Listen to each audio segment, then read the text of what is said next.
Hey guys, my name is So Ruthless, and I wanted to bring up an update video about my Borla muffler. It's been 6 months, and I've been driving this car quite extensively, and I think it's broken in, so I want to do a couple of revs here and there and drive it around and see if you guys notice any difference about the muffler now breaking in. It still has the resonator. Everything is stuck on the car except for the muffler.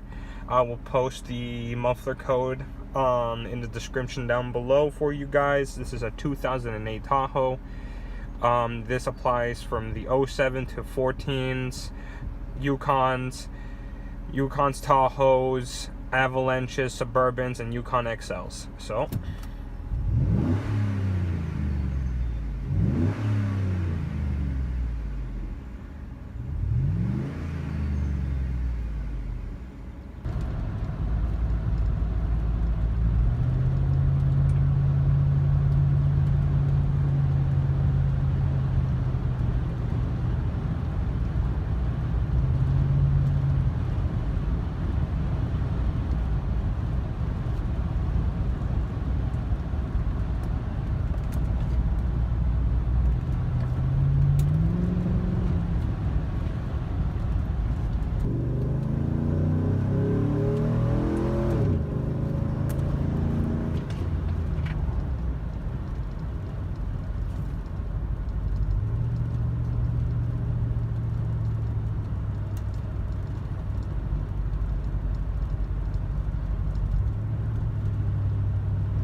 appreciate you guys watching. Catch you guys on the next one. Drop a like and comment and subscribe.